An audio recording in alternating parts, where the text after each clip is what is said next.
Tengo un amigo alemán que viene a echarme una mano, tengo un amigo alemán para hacer el terreno llano. Tengo un amigo alemán que viene a echarme una mano, tengo un amigo alemán para hacer el terreno llano.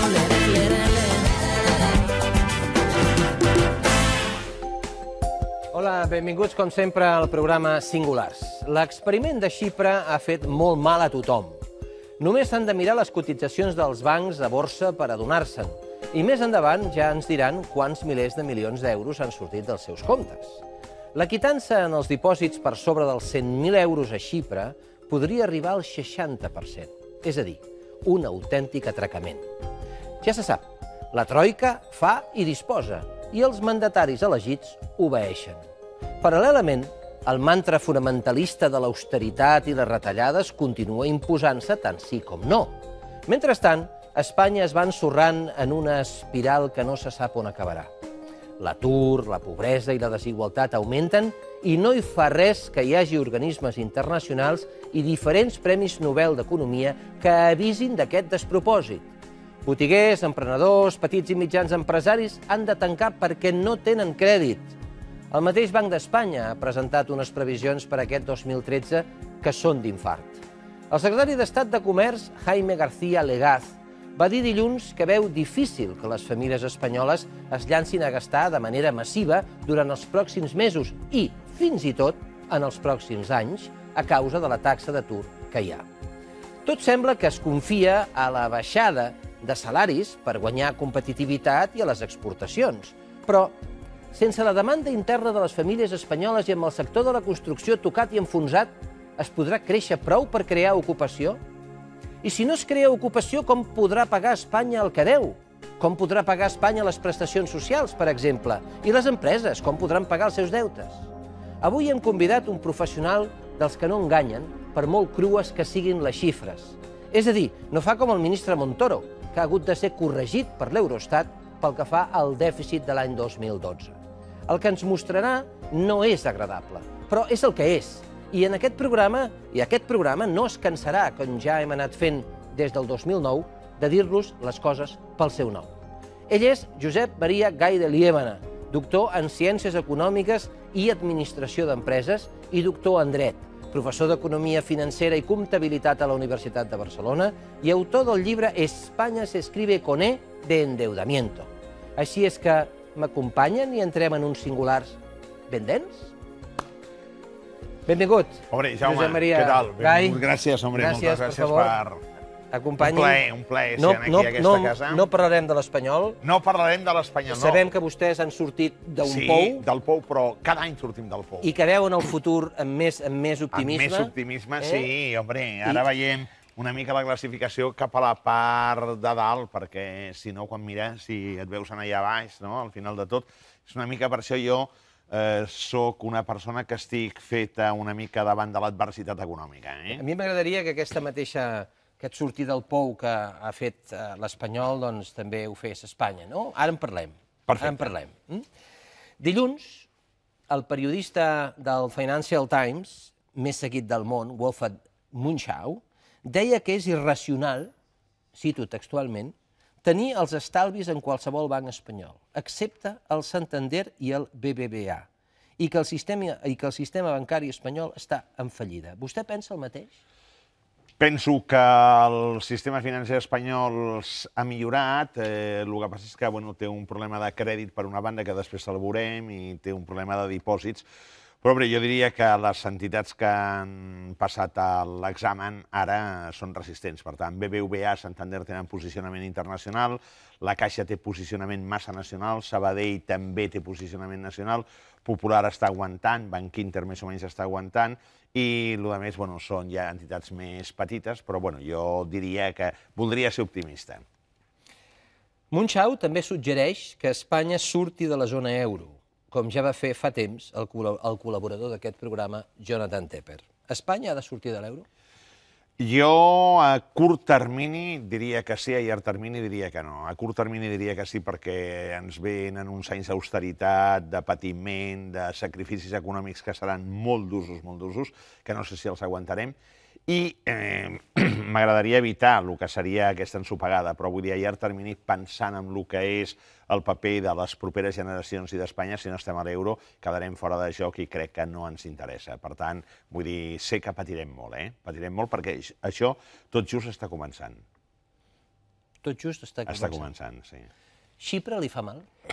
Xipre jo crec que és un laboratori on s'ha experimentat a veure què passa amb un rescat financer, però fet d'una altra manera, i aleshores el senyor Dijsselbloem va acabar dient això, que és recerca que s'ha fet a Xipre, serà aplicable al desenvolupament que farem a tota Europa. Per tant, vol dir que Xipre és el primer pas i Xipre ens preocupa molt, fonamentalment perquè ens veiem nosaltres en una situació semblant, igual que Grècia. Vull dir, Grècia és un país que no ens interessava, ara ens interessa perquè veiem els grecs com pateixen, i Xipre és un país que mai haguéssim donat res per Xipre, i ara veiem Xipre i estem pensant en els nostres estalvis i que ens quedem gairebé igual. Per tant, és una preocupació forta en aquests moments.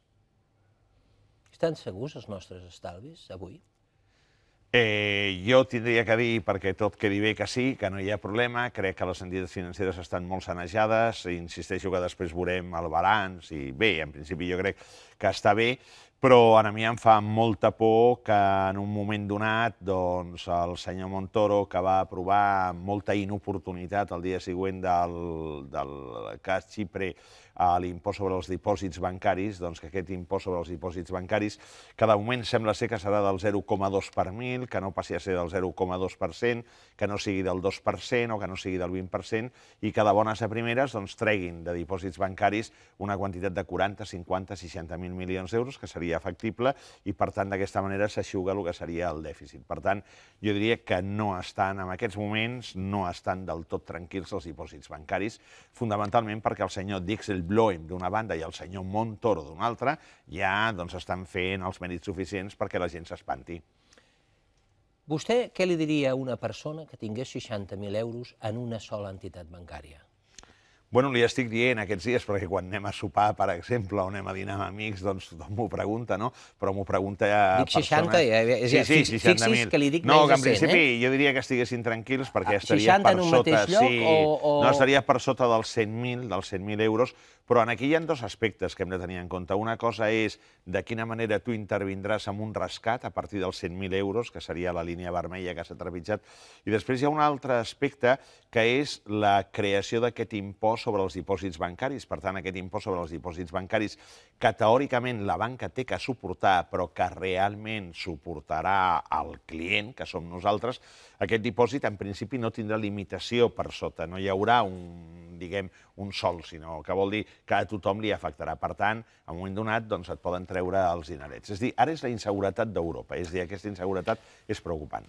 Jo sé que vostè fa molts amics. Sí. Fa molts amics, té molts amics en el govern central. Sí. I fa poc, va dir això en un acte, em sembla que era del Col·legi d'Agents de Tributaris. Suposo que deu ser a l'Associació d'Assessors Fiscals de la Comunitat Valenciana i era a Elx, sense la dama d'Elx. Doncs miri què va dir. Este es un país de chorizos, lo digo con todo el respeto. No hay en ningún caso en Suecia, ni en Noruega, ni en ninguno de estos países en donde haya unos tipos elevados y desde el primero hasta el segundo del orden jerárquico, pasando por el último, estén pringados en casos de corrupción. La imagen de España, que estuvo valorada en torno a algo más del billón de dólares y hoy está en 585.000 millones de euros, tiene una razón de ser, la corrupción. Entonces, no se pueden exigir tipos impositivos del 56% cuando los que recaudan, un buen número de ellos, son grandes chorizos. Y el pueblo tiene que decir que basta. Y esto es lo que el pueblo no dice que basta. Espanya és un país de xorissos. Sí. Li tornaré a preguntar. Espanya és un país de xorissos? Sí, és un país de xoriços, hi ha xoriços de diferents tipus i, diguem, xoriço de Cantimpalo, xoriço de la part del nord i tal. També hi ha altres embotits, però sí, és un país de xoriços. I clar, el que no és coherent és que ens demanin pagar el 56% d'impost sobre la renda i, mentrestant, que la despesa pública hagi una desviació perquè hi ha senyors que van, d'alguna forma, fotent mà. Per tant, Espanya és un país de xoriços. No està satisfet de com ho ha fet el govern Rajoy fins ara? No, jo crec que ha sigut una decepció, no? El govern Zapatero va ser una decepció, el govern Rajoy ha sigut una decepció, i jo crec que el govern Rajoy no sabia on es ficava i, a més de no saber on es ficava, també em sembla que van improvisant. És a dir, cada divendres tenim noves lleis, cada divendres hi ha alguna nou, i per tant... Quantes en tenim de lleis a Espanya? El dia d'avui, 100.000. 100.000, que són 100.000, 100.000, ho dic perquè a vegades... 100.000 lleis a Espanya. El Pare Nostre, en versió anglesa, té 56 paraules i els 10 manaments tenen 297. La Declaració d'Independència nord-americana, 300. I les normes de l'exportació d'ous d'ànec de la Unió Europea, 27.000 paraules. No, queda clar, ho dic més que res perquè ens ho quedem comptant aquí. Jaume, d'on hem entrat? Hem entrat ja el que seria, diguem, una voràgine, tremenda. Vostè avui ens presenta, ens ensenya la radiografia dels comptes d'Espanya i també de Catalunya. Correcte. I tenim una presentació feta. Perfecte. Anem cap a la pantalla. Estupendo, molt bé. Per favor. Els ous d'ànec? Sí, 27.000 paraules. Dels ous d'ànec. Sí, vol dir que anem bé, no? Perquè Anem molt es bé. dona més importància amb això que el que seria enraonar amb el pare o també, fins i tot, vull dir, els manaments, o bé, per exemple, la Declaració d'Independència nord-americana. Sí. 300 paraules, Ous d'ànec que són més petitons que els de gallina, Per tant, vol dir que és diferent. Endavant, aquí té el comandament. Molt bé, aquí té el comandament. Enraonem una mica d'Espanya, d'endeutament, ens situem en diferents coses, Jaume, i aquí el primer bloc seria enraonar del PIB, l'atur, el deute de les famílies, per fer-nos una composició de lloc d'on estem, diguem, amb el que seria trets generals de l'economia, no? I lligant amb el que dèiem del consum, del que és que els negocis cada cop venen menys, que la gent no entra a les botigues.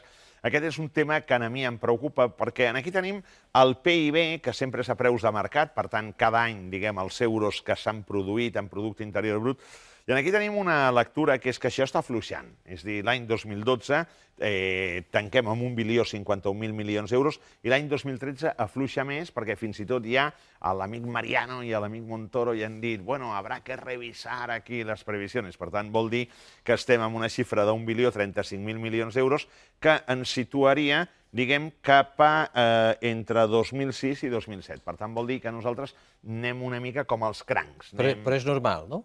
Bueno, és normal, sí. Amb la crisi que... Amb la crisi que ja sí, però compte perquè, per exemple, Alemanya no redueix, França una miqueta, Itàlia una miqueta, Irlanda augmenta, per tant, vol dir que compte que aquí hi ha algú que està fallant. Aquí hi ha un gran motor, que és el consum, i clar, si el consum, si veus les botigues a la Diagonal que estan tancades, malament anem. És el que deia quan jo he fet el sumari al secretari d'Estat de Comerç. Exacte, que el Jaime García Legaz jo el conec i la situació jo crec que és dolenta. Jo quan vaig per la Diagonal i veig que a l'alçada de Balmes, per exemple, Tosset, hi ha botigues de tota la vida tancades, a mi m'agafa, diguem, un telele, no? Per tant, vol dir que aquesta és una situació que es tindria que reactivar. Ens hem equivocat amb el model productiu i segurament necessitaríem tenir més, diguem, valor afegit, més cosa, menys totxo, que és el que ens va passar aquests anys, i tenir alguna cosa més productiu. Perquè, clar, si no, no creixerem i la gent no deixarà d'anar cap a l'atur. Per tant, aquesta seria, diguem, la primera lectura. El nombre de parats. Nosaltres, mentre que creixíem des del punt de vista econòmic, hem tingut aquí una pujada del número d'aturats que és impressionant, perquè el dia d'avui estem a 6 milions de persones, però compte que el 2013 passarem als 6 milions i, per tant, vol dir que d'un 8,4% que hi havia l'any 2006, ara estem a un 26,02% i el 26,90%. Compte perquè aquí Grècia el dia d'avui té un 26,8% d'atur, vol dir que està una miqueta per sobre de nosaltres, però nosaltres acabarem per sobre de Grècia. Però hi ha economies com l'alemana que té un 5,30% d'atur i hi ha economies preocupades com la francesa amb un 9% d'atur. Per tant, vol dir que el nostre segurament calia que ho miréssim, no? Però ho miréssim l'any 2007, l'any 2008, l'any 2009, i aquí ningú ha fet absolutament res. I això què vol dir? Que lamentablement hi ha gent que no té feina. Sí que han fet. Sí que han fet. Sí. Han acomiadat les persones de més de 45 anys perquè tenien un defecte, tenien més de 45. I aquest és el problema, perquè aquestes persones Això han fet. difícilment tornaran a treballar. Les persones a més de 45 No tornaran a treballar? No, jo crec que no tornaran a treballar, ho passaran molt malament. Els O joves faran se'n preocupen... minijocs? Sí, però... A €1 l'hora? Sí. Bueno, i l'any que ve entrarem a el que jo dic és la canibalització familiar econòmica, perquè vull dir que per un lloc de treball de 700 euros lluitaran el pare i el fill, cosa que realment és inaudita, vull dir, per 700 euros. Per tant, una situació a mi em complica, perquè això ho tindríem que lligar també amb el que seria, diguem, clar, el milagro espanyol, no? Que a vegades m'enraona algun amic nord-americà, el milagro espanyol.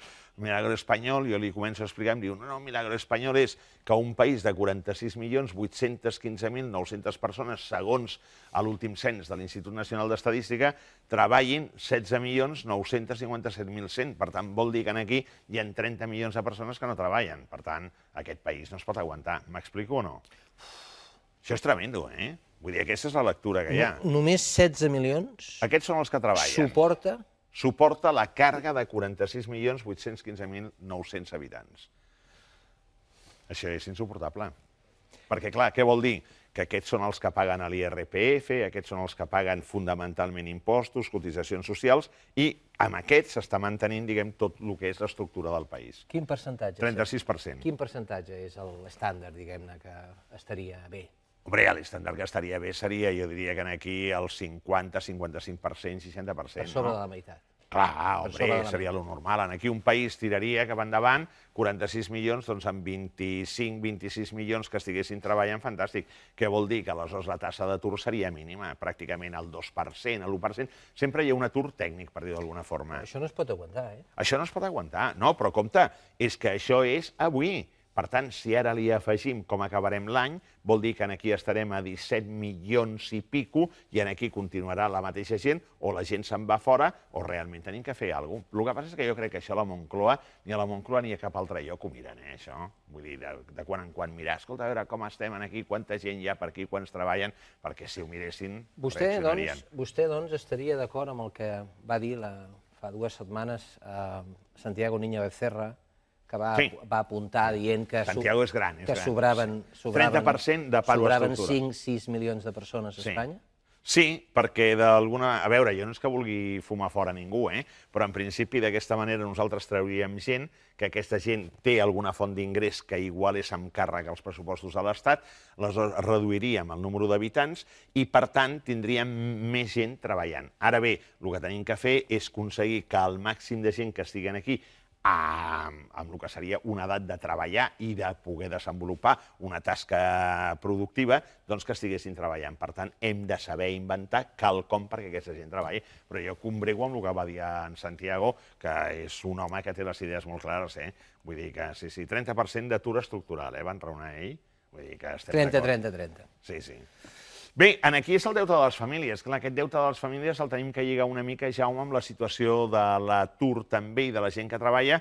Les famílies s'havien endeutat d'una manera, diguem, molt extremada, des de l'any 2003, 451.000 milions d'euros fins a aquests 913.000, i a partir d'aquí les famílies diuen, escolta, seny, i comencen a moderar el deute i després el comencen a rebaixar. Per tant, ara estem amb 835.000 milions d'euros, vam acabar l'any 2012, que seria el total de deute de les famílies. Però, clar, aquest deute es té que pagar. I la família... Però quan diem deute... El que devem. No, però sobretot és immobiliari. Sí, ara el veurem la part del pis. Clar, la hipoteca, la rehabilitació de l'habitatge, però després també la nevera, el televisor, el cotxe, aquell viatge que vam fer a pagar d'una manera molt còmoda. I clar, tot això són 835.000 milions d'euros. Clar, la gent per poder pagar això necessita tenir una font d'ingressos i per tenir els ingressos necessites treballar. Si no treballes no tens ingressos i per tant el deute no es podrà liquidar. I aleshores, clar, les entitats financeres no cobraran. I si ara hi ha una tassa de morositat, aquesta tassa de morositat s'incrementarà. Ara, d'aquest deute veiem la part que és la corresponent el que seria adquisició i rehabilitació d'habitatges. I aleshores veiem que ara, al dia d'avui, 642.000 milions d'euros. És el 70%, eh? Exacte. És el 70%. Exacte, clar. Vull dir, aquest és el gran aspecte. Que calculo ara així... Sí. Home, jo també veig que hi ha una part positiva, que aquests 642.000 milions d'euros venen amb un gruix que vindria ja des de l'any 2005, segurament abans. Per tant, vol dir que igual abans del que va ser la bombolla immobiliària. Per tant, vol dir que són hipoteques resistents, en el sentit de que no són sobre un valor molt inflat i que no són pel 100% del valor, sinó que són aquelles hipoteques d'abans, del 50-60% sobre el valor de la casa, però abans, diguem, de la bombolla. Per tant, però en principi jo relaciono això perquè si el PIB baixa, si el número d'aturats va pujant, si les famílies tenen deute i si aquí hi ha un deute important d'adquisició d'habitatge, la lectura després del que passa, dels desnonaments, etc., vull dir que és evident. Per tant, tenim que evitar això. Aquest és, diguem, el primer tram del que seria aquesta exposició, que ara entra en un moment dolent, Jaume. Ara entra en un moment dolent, ara és un moment de patiment, per tant jo ho dic més que res, perquè si algú té que anar al servei o alguna cosa, ara seria el moment. Ara això fa mal. Sí, això fa mal, perquè ara és quan patim de veritat, perquè això és el tema públic, que diem, aquest tema públic no és de ningú, bueno, no és de ningú sí, però el pagarem nosaltres. Per tant, anem a veure el que seria primer tema. Aquests són els ingressos i la despesa pública des de l'any 2008 fins a l'any 2012. Per què agafo des del 2008 fins al 2012? Perquè el 2008 és el primer any que de veritat tenim aquí, diguem, una situació de dèficit important, van ser 49.000 milions d'euros, però tenim que veure quelcom que jo sempre insisteixo, que és el volum de despesa pública, que es va situar en 450.000 milions d'euros. Els ingressos van ser, exacte, 402.000 milions d'euros, eren els anys exuberants. Per tant, tot anava bé, aquí, es pagaven impostos, etc. Aquest és l'any dels 400 euros o encara no? Aquest és l'any dels... Sí, home, és quan va prometre els 400 euros. De Divoso, aquí, venit al míting, 400 euros cada això. I, oye, una noche cada això, i després el nen que vingui també 2.000 euros i tal. Vull dir, d'alguna forma era una altra Espanya, l'Espanya de l'alegria, tot anava bé, vamos a perder dinero, no passa res. Sap vostè que jubilen al Consell d'Estat, pagant vostè i nosaltres, oi? Sí, té 60.000 euros de sou i després va donar conferències a Caracas per com se reacciona ante la crisi, cobra 60.000 euros també. El que passa és que Caracas no sé exactament quin èxit va tenir, però sí, impressionant, impressionant. Vull dir, tenim aquí un crac i una casta impressionant. Però anem a l'any següent. I l'any següent, a l'any 2009, es van perdre 117.000 milions d'euros. Però veiem un petit detall, que els ingressos van afluixar, però la despesa va pujar. Per tant, què vol dir? Que va haver una falta de seny, perquè si jo he perdut 49.000 milions d'euros i jo veig que els ingressos em comencen a dir hi ha crisi, jo dic no hi ha crisi, aquesta paraula no es pot utilitzar, i la despesa augmenta, compte aquí perquè hi ha falta de seny. I la falta de seny continua l'any següent, que és el 2010, quan els ingressos intenten repuntar. Aquí va veure la pujada de l'IVA, la pujada de l'IRPF, si recordem, l'any 2000. I el plaer? I el plaer també aquí, però clar, vam tenir una disparada de despesa i aleshores es va contrarrestar amb el que va ser retallada de funcionaris. Per exemple, a mi em van retallar. Però compte, que aquí vam tenir també un dèficit de 101.000 milions d'euros. És dir, aquí el que hi ha que veure molt és el capítol de la despesa, perquè jo a casa meva, la veritat sigui dita, abans anàvem un cop a la setmana al restaurant tal, ara anem un cop al mes. Vull dir que en definitiva hi ha que retallar la despesa, la roba, aquesta americana no me l'he comprat per venir aquí, he aprofitat una que ja tenia de l'any passat. Vull dir que això ha canviat. Me'n vaig a l'any 2011. Què passa l'any 2011? La despesa està gairebé igual, és dir, no s'ha retallat, i els ingressos es retallen. I per què es retallen? Es retallen perquè hi ha la crisi. I aleshores quin dèficit tenim? 100.000 milions d'euros, 100.000 milions d'euros. I l'any 2012 què passa? Que són els números Montoro, no? Maquillatge per aquí, maquillatge per allà, però en principi, d'acord amb els números que jo tinc controlats, acabarem amb uns ingressos de 384.000 milions d'euros, però la despesa és superior a l'any passat, 494.000 milions d'euros, fonamentalment perquè hi ha hagut una retallada de despesa, diguem, de veritat i d'estat del benestar, però hi ha el rescat bancari. Clar, i el rescat bancari em computen aquí com despesa i ara ho veurem com deute. Per tant, perdrem 110.000 milions d'euros, que seria d'una part dèficit públic, tal qual, i després rescat bancari.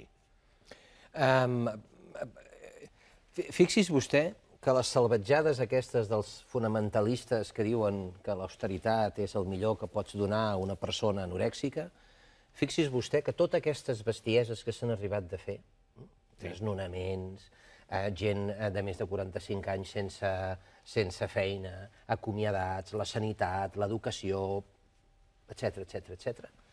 Fixi's vostè, no s'ha aconseguit baixar el dèficit. Tremendo. No s'ha aconseguit. La despesa no s'ha aconseguit baixar. No, és que està igual. És que vull dir que aquí m'estan dient moltes coses, està patint la gent, però aleshores què passa? Si la gent pateix i la despesa continua sent la mateixa, és que hi ha algú que ens està prenent el pèl, i el que ens està prenent el pèl és aquell que jo veig a un restaurant que abans el veia que entrava i que dinava i que pagava amb la targeta pública, i ara suposo que no el veig perquè deu entrar directament cap al reservat, però aquí hi ha un aspecte de despesa impressionant. Bueno, aquí hi ha la lectura, clar, aquest és el dèficit d'aquest any 2012, aquest és el dèficit que li diuen, oye, Cristóbal, aquí, no, el Cristóbal, no, es que han cambiado las normas de Europa. No, oiga, no, nosotros hemos cambiado, es usted principio del devengo y no criterio de caja. Fixi's vostè.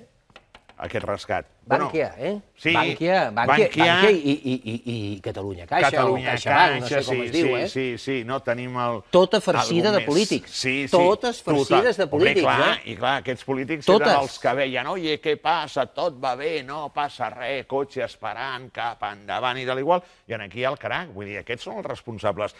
Aquest rescat bancari em sona que són més diners, perquè jo he sumat per una altra via, pel Banc d'Espanya, 39.000 milions d'euros, per tant, vol dir que això serà... Bueno, ara anem a sumar, perquè ara és el moment greu.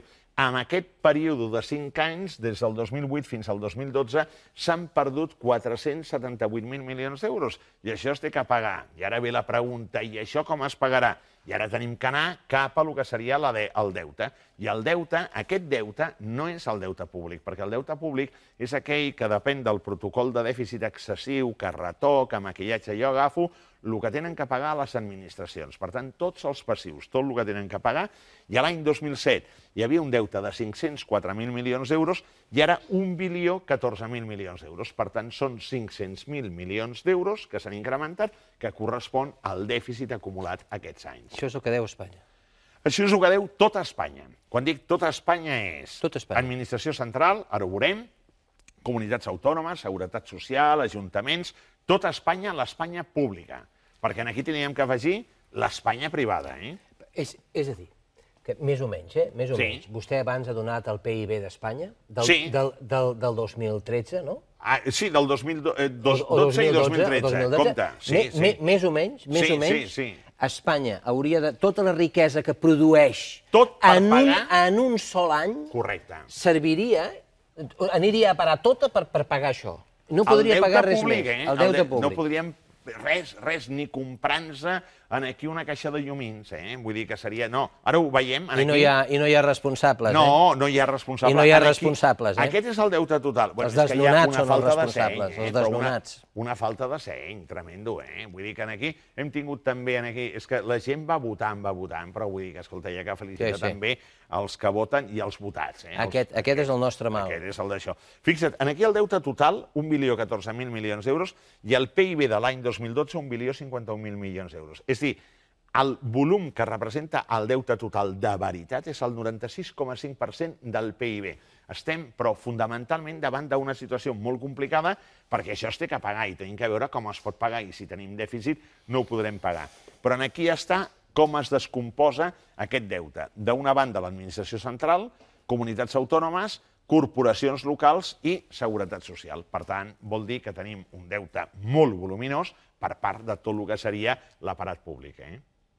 Bé, Jaume, complicadot, això, no? Continuï. Això posa una mica els pèls, no? Bueno, ara ve l'altra part, que clar, l'altra part és la següent. Si jo tinc un deute d'1.014.000 milions d'euros, jo tinc un dèficit de 110.000 milions d'euros, com podré pagar aquest deute? Clar, ja és el moment que tens que treure els calés, perquè tu per poder pagar deute, a veure, jo no és que tingui gaire, perquè com soc funcionari vaig retallat, però aquí posaria 20 euros, no? Però sumen. Però és que, clar, aquí tinc menys 110.000, per tant vol dir que no em sobren diners. Si No, jo no no pot. tinc excedent, No pot. jo no podré pagar. No Per tant, pot. això és una bola, que després ve algun columnista del Financial Times i diu compte amb el que sigui a Espanya i tal, perquè estan veient aquesta situació, que aquí l'anem callant. Per tant, números públics que són una mica angoixants. Però és que això és molt fort, Això és molt fort. Però clar, és molt fort que hem perdut, i el deute s'ha anat acumulant. Perdem, aquest any perdrem més deute públic, l'any que ve perdrem més deute públic, però la despesa no retalla. Vostè no troba a faltar un mandatari de l'administració central, perquè és la que té la política econòmica, que deixi de fer partit i que expliqui a la ciutadania exactament el problema que hi ha a Espanya, en lloc de tant patriotisme, la roja i mandangues? No, vostè no creu que seria convenient que hi hagués una persona amb una mica de dignitat i que digués el que hi ha en lloc de fer patir tant a les famílies? Sí, explicar el que estem ara potser fent. Sí, dir la malaltia, jo li vaig dir a un alt càrrec del govern y le iba a decir, yo creo que estas diapositivas sería interesante que tu presidente las viera. Mi presidente ja tiene diapositives. Ja. Perquè vull dir, et tracten allà i aquí igual, et tracten una mica per sobre de l'ombro. És a dir, aquests que estan allà i aquí igual. Vull dir, et tracten, et miren una mica com despectivament. I jo crec que seria interessant que això la gent ho veiés, ho entengués, perquè al cap i a la fi aquesta és la realitat. Per tant, escolta, sortirem, clar que sortirem d'això. Ara hi ha que saber com estàs i on estàs i com et trobes, i la situació és molt dolenta. Per tant, a vegades diuen, no, l'any que ve ja hem sortit de la crisi. Bueno, escolta, amb aquests números l'any que ve no podem sortir de la crisi. Entrem en una part que també és una mica, diguem així, complicada, és la part de la troika, no? La troika diu, bueno, a ver, un momento, diu l'Angela Merkel, Mariano, i aleshores diu, Mariano, vamos a ver. I aquí diu, escolta, aquí tu tens uns ingressos de 379.000 milions d'euros, això és sobre l'any 2011, que és l'últim ja de comptes liquidats. El 2012 encara no sabem com es liquidarà, i tu tens una despesa de 480.000 milions d'euros. Això vol dir que tu tens un dèficit de 100.000 milions d'euros que el tens que suprimir. Per suprimir aquest dèficit, per tant, això té que anar fora, i aleshores el que tenim que fer és incrementar els ingressos i retallar la despesa.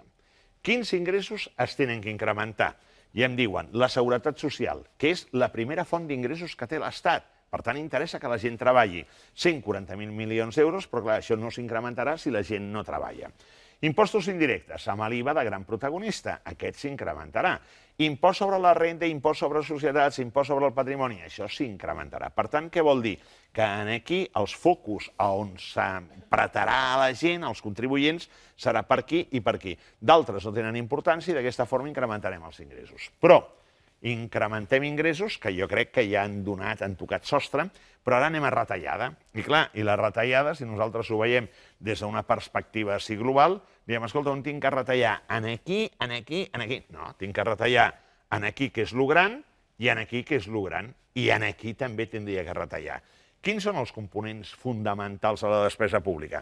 En primer lloc, la prestació social. Què hi ha aquí? Les pensions i després els subsidis d'atur, per exemple. Clar, què passa amb el tema de les prestacions socials? Que comença a veure capítol de retallada, bueno, no hi ha increment, es bloquegen, es refreden, molt bé. Tema de personal, que l'estem vivint tots, 123.550 milions d'euros a retallar. Però el que no es retallarà serà el tema de consums, que són els dinars als restaurants, els viatges, la primera, el business, el club, per exemple. Jo que vaig a Madrid gairebé cada setmana i tal. Qui va al club? Doncs hi ha senyors que van al club i que arriben amb un cotxe, amb un xòfer, que els deixen aquí, que arriben a Madrid, que tenen un altre cotxe i un xòfer. I jo dic, tot això jo ho estic pagant i jo vaig amb turista, o amb preferent, a vegades vaig a preferent. Escolta, realment, doncs, bueno, aquesta és, en definitiva, una Espanya, bueno, no una Espanya, una Catalunya, una València, tot això, d'una despesa... Vostè creu que aquí es podria... Aquí una barbaritat. Es podria aplicar la tisora? Sí, aquí sí. Forta? Jo crec que es podria retallar aquí forta, perquè aquí és on hi ha moltes coses que, a més... És a dir, un ministre no fa dinars. No. Vingui vostè al despatx. Hombre, jo normalment hi quedo i amb una llauna... O un conseller, Sí, jo amb una llauna de sardines, que tinc sardines, diguem, o sardineta, també que m'agrada molt, o de tonyina, un pa que compro davant del despatx, i aleshores obrim allà un dinar de feina, li fotem allà sardines compte perquè queda una mica, diguem, amb oli, no? Però vull dir que bé, ja està, però clar, un dinar de treball, que vaig a un restaurant de categoria, que d'això i tal, entro a les 2, surto a les 5 de la tarda, poc penques, Vull dir que, en definitiva, per tant, hi ha que treballar de veritat, hi ha que retallar. I a Madrid es pot anar perfectament a preferent o amb turista. Jo vaig a preferent, si puc, si no a turista, no cal club, no cal que em portin, a mi em porta la meva dona, que és un sol, a l'estació i ja està. Ha calculat vostè el percentatge que s'ha reduït el consum durant aquests anys? No. Tinc tot el tema dels números de la Intervenció General de l'Administració de l'Estat, però em dóna la impressió que aquest consum no s'ha retallat, però això ho miraré. Però és interessant, no? Sí, molt interessant per veure... Per saber que la casta no fan com els escorpins. No. D'acord? Sí. Bé, queda clar, no? Per tant, això seria, diguem, el que la Troika diu i el que tindríem que fer. Ara entrem a lo que és el sistema financer, que respondrem a una pregunta, Jaume, que abans fèiem al voltant de quina és la situació de les nostres entitats financeres. Aquest és el balanç de les entitats de dipòsit. I jo vull recalcar entitats de dipòsit que també són de crèdit, però les de dipòsit són aquelles que estan autoritzades a rebre dipòsit.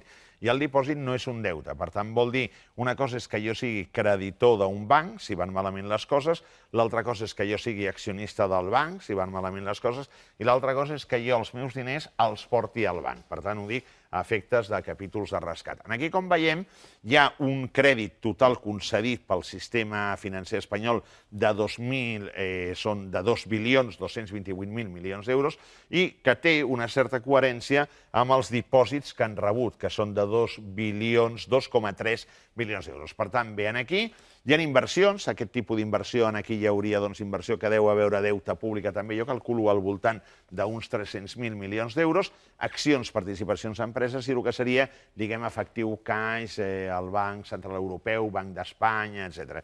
I després, amb la vessant, diguem, que ens té que preocupar una mica més, és si són solvents les entitats financeres.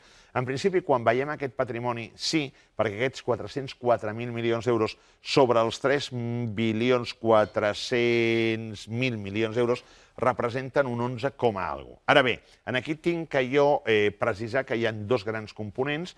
D'una banda, el patrimoni net, és a dir, el que són fons propis de les entitats financeres, i d'una altra banda hi ha aquí un matalàs que es diu provisions, encara que tenen un nom tècnic de correccions per deteriorament.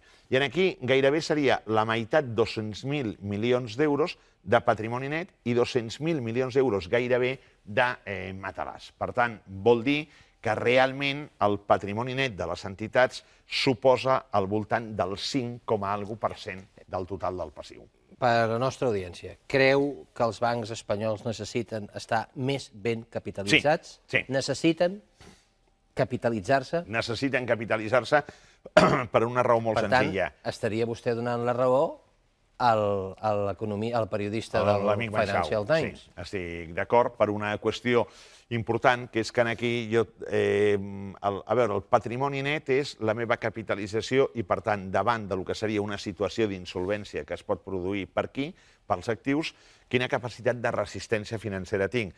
La capacitat de resistència financera me la dona estar capitalitzat que jo pugui encaixar el cop d'aquesta pèrdua. Per tant, aquí necessitaríem capitalitzar més el sistema financer. I ara ve on fa mal.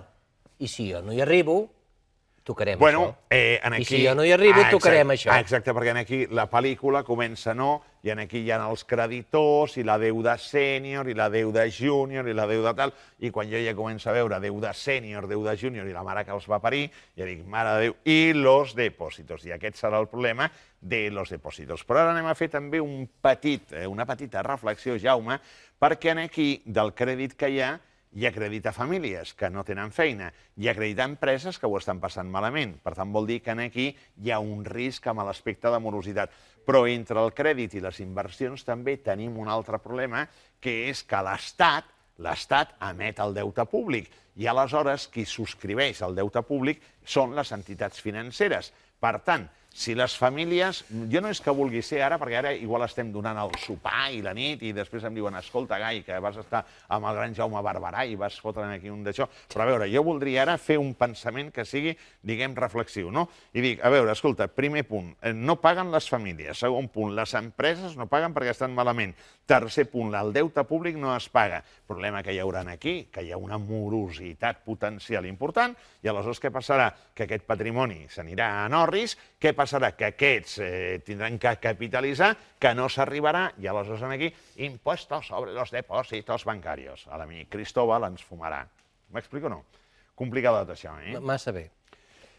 Continuem, perquè ara ve tot això que passa amb els números al dia a dia. I ara són els comptes de resultats del nostre sistema financer, que l'any 2009 van guanyar 12.000, gairebé 13.000 milions d'euros, l'any 2010 gairebé 10.000 milions d'euros, l'any 2011 14.700, però compte que, perdó, 14.700 de pèrdua i el 2012 71.000 de pèrdua. Per tant, què vol dir? Vol dir que les entitats financeres no tenen al dia d'avui capacitat per se per capitalitzar-se i, a més, que no poden suportar cap despesa més. Per tant, l'impost sobre els dipòsits bancaris, les entitats financeres no el poden suportar. Ara, deixi'm fer-li una pregunta a vostè. Ells s'ofenen, quan es fan aquestes preguntes s'ofenen, però s'hauran d'aguantar de la mateixa manera que ens aguantem nosaltres. Quan ells tenien aquests beneficis, no ens els repartien pas, oi que no? No, en absolut no. Oi que no? Al contrari, anaven molt ufanosos, dient, somos los mejores del mundo mundial. Oi que sí? En canvi, quan tenen aquestes pèrdues... Nuestro sistema financiero es el más sólido del mundo. José Luis Rodríguez Zapatero, Nueva York, Hotel Waldorf Astoria. Aleshores, aquí no deien, españoles, vamos a disfrutar de estos beneficios. No, això no. Això no. En canvi, quan ells han tingut problemes, que és aquí, ens han passat la factura a nosaltres. És això normal? No, bueno... És això una economia de lliure mercat? No, això és una economia, diguem, feta a la mida. Feta a la mida, però clar, però és que aquí votem i no diem res, ens sembla tot bé, estupendo, ens augmenten els impostos, mare de Déu, que d'això i tal. I en canvi veiem un polític que passa per allà i tal, vinga, l'aplaudim, que d'això. No, home, no, tindrien que estar reprovats i tindrien que estar suspensos i, a més, tindrien que estar fora del poder, la majoria d'ells. Quan dic la majoria, no dic tots, però vull dir una gran majoria, perquè això és... És que els números, vull dir, aquest país, és dir, com un país pot anar a pitjor, no? Continuem, perquè això encara no ha acabat. Ara anem a enraonar de l'hàbitat empresarial, que serien aquí, enraonarem de l'IBEX 35, però també de lo que seria la situació de totes les empreses no financeres espanyoles. I aquí també cal dir que l'endeutament es va disparar molt. L'any 2008 va ser el moment més, diguem, tètric a nivell d'endeutament, 1.481.000 milions d'euros, però com podem veure, després es va anar frenant, i ara jo aquí he destacat el 2011, que hi ha una caiguda important d'endeutament, això es diu desapalanquejament. I després, el 2012, a juliol, també es veu l'esforç, i el 2012, a desembre, també. Per tant, hi ha un procés de desapalanquejament que seria, ens anem desendeutant. Per tant, per part del que seria el conjunt d'empreses d'aquest país. Ara bé, qüestions que val la pena recalcar. A 2012 hi havia a Espanya actives 3.199.617 empreses i que tinguin més de 20 assalariats 67.127. Per tant, Espanya és un país de pime. Més de 250, només 3.000 empreses. Del deute total que tenen les empreses a l'acabar l'any 2012, d'1.155.000 milions d'euros, el deute de les 28 empreses no financeres de l'IBEX 35 és de 598.000 milions d'euros. 28 empreses deuen 598.000 milions d'aquest 1.155.000. Que no són pimes. Aquí ve el quid de la qüestió. Que no són pimes. Que no són pimes. Que les pimes no defrauden. I pagant l'impost, mare de Déu. Bé, defrauden. Optimitzen fiscalment els seus beneficis. Aquestes, les grans, bueno, aquestes fan... Això un dia teníem que fer un especial, perquè aquí el tipus impositiu surt igual alguna del 5% i per sota del 5%. 5%, Sí. Alguna que ara sortirà a la llista paga menys d'un 5% d'impost sobre societats. Totes les altres empreses, les pimes, empresa familiar, totes aquestes tenen un deute de 557.000 milions d'euros. Per tant, què vol dir? Que qui concentra el gran deute són les 28 empreses de l'IBEX 35. Podem fer una mica aquí, diguem, de recull, una visió, una petita estampa, que seria, doncs, de la A a la T. Ens deixem diverses, però vull dir, recalquem algunes. Abengoa, per exemple, que és la primera de la llista de l'IBEX 35, és una empresa que de cada 100 euros que té, només té 9 propis i 10, 91. Aquí tenim el volum de deute. Abertis, que és nostre, té un endeutament potser massa fort. Nostre. Bueno, nostre...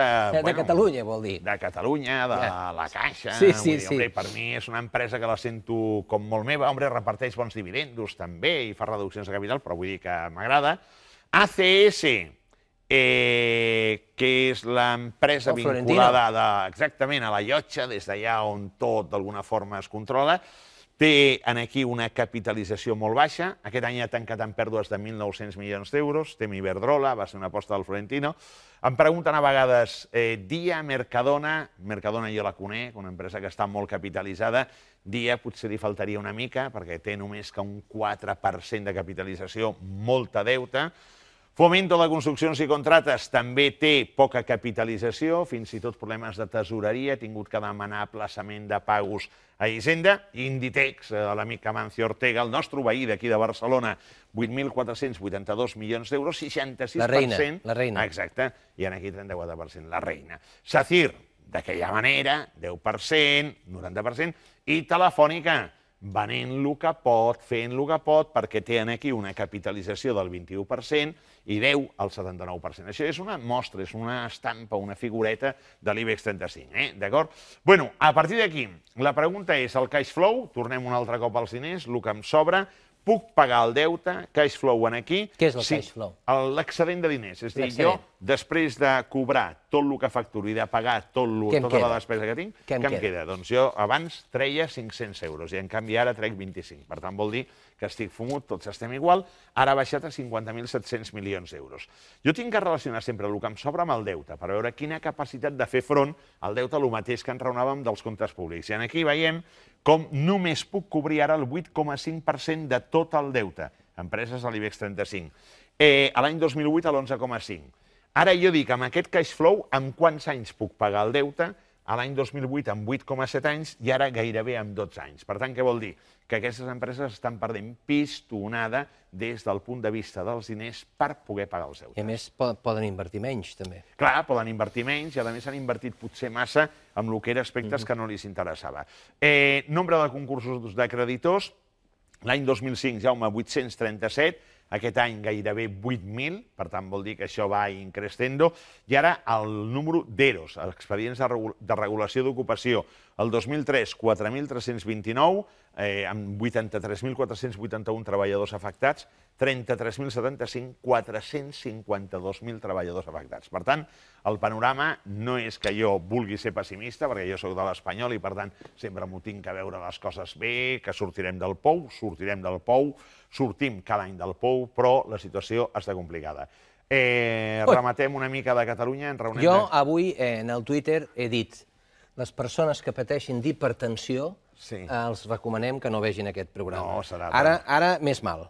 Sí, perquè ara ja és el de més a prop. Endavant. Bueno, aquí què ha passat? Agafem també, jo agafo aquest període, aquest sexeni, que va del 2007 al 2012. Aquí tenim dos governs, fins al 2010 gairebé un govern i a partir del 2010 fins ara un altre govern. Nosaltres teníem aquí un aspecte de despesa i d'ingressos que si ens situem a l'any 2007 hi havia una certa neutralitat des del punt de vista econòmic, vol dir que gastàvem una miqueta més, el que s'ingressava està molt bé. Però a l'any 2008 va bé tot, i jo crec que també hi havia, salvo alguna excepció, aquell govern gent que igual no entenia molt bé les coses, vam passar a gastar 28.300 milions, ingressar gairebé el mateix que l'any anterior, per tant, cagada.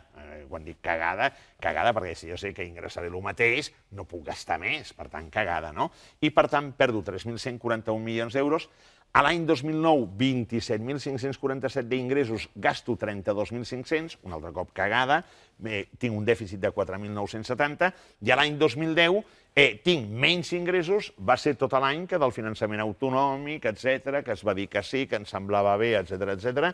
Jo no sé aquí qui va fer els números, qui va portar la gestió, perquè vull dir, hi ha que felicitar-los, perquè clar, ens vam barallar cada jo. Antoni Castells, suposo. Hombre, sí, el professor Castells, bueno, igual jo crec que no ell, algú que no seria de la seva confiança, ho faria, però clar, és que van baixar els ingressos i la despesa es va minorar una mica, 5.200 milions d'euros de dèficit.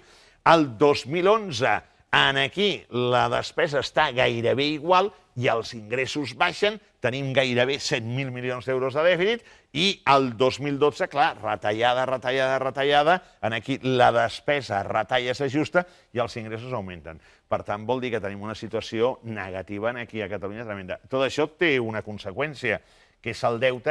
Aquest deute ja estava inclòs amb el d'abans, Jaume, ho dic perquè ara la gent no s'espanti amb el sentit de dir mare de Déu. Però clar, el 2003 el deute total de Catalunya no arribava a 11.000 milions d'euros. El 2010, quan se'n va el José, són 34.697 milions d'euros. Quan arriba l'Artur es troba amb 34.697. I ara l'Artur, que està buscant arreglar les coses perquè hi ha un deute de 50.948 milions d'euros. M'explico, o sigui, això es va esvolutant. Jo crec que seríem injustos si carreguéssim a l'esquena del tripartit aquesta orgia, tenint en compte que el finançament de Catalunya, vostè mateix, més d'una ocasió ha dit i ha objectat que no és el correcte que li correspon a una comunitat amb un PIB com Catalunya.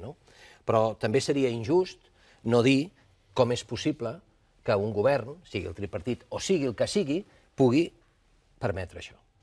Tremendo, perquè aquí algú té que posar una mica el punt i té que posar l'estop, perquè vull dir que, d'una banda, torno un moment enrere, perquè vull dir que val la pena considerar aquí va veure una alegria de despesa tremenda. Vull dir, als anys bons tu no pots passar-te de voltes, tens que gastar en mesura.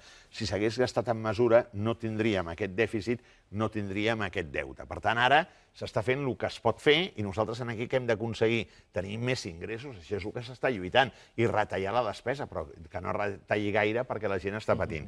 I aleshores, clar, el problema que té el dèficit, i jo crec que es veu molt clar, és que si tu acumules dèficit, després tens un problema de deute. I aquest deute es té que tornar. I ara anem a veure com està aquest deute, perquè, clar, aquest deute ens fiquem en Madrid i tot el que vulguem, però l'estructura del deute. El deute públic que té Catalunya són 21.849 milions d'euros.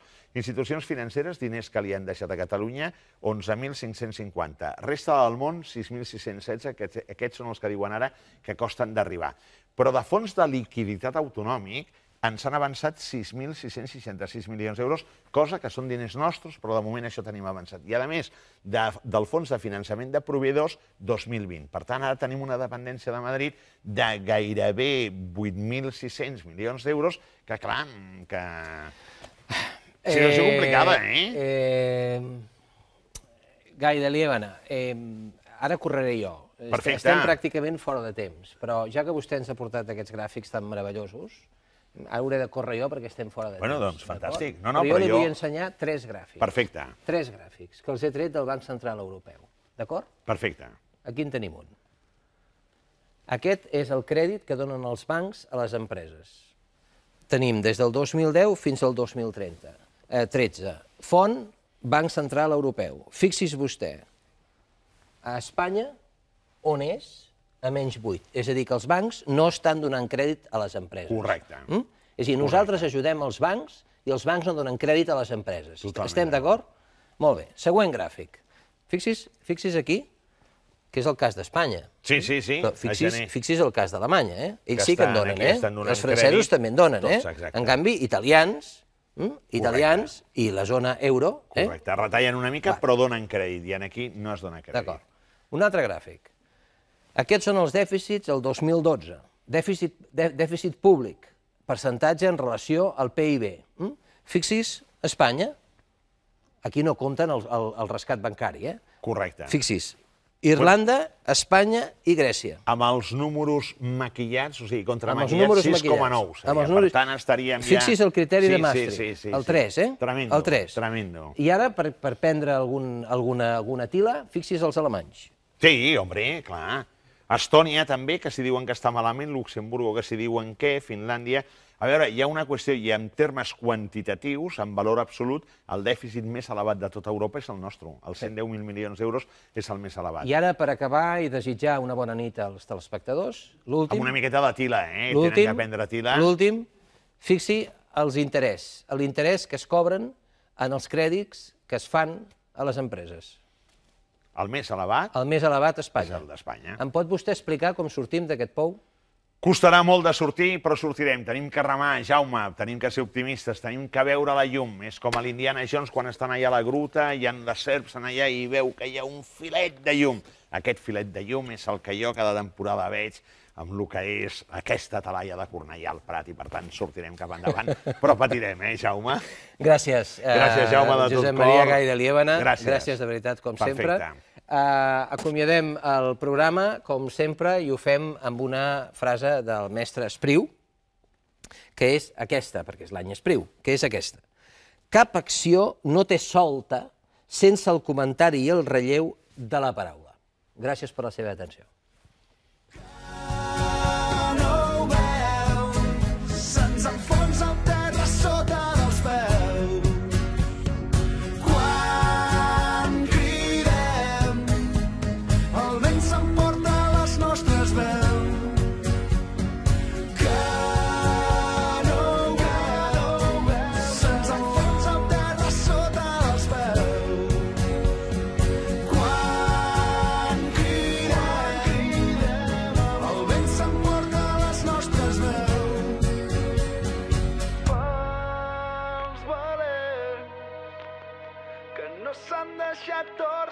Cantant pel seu gest, per tot el que els ha fet diferent.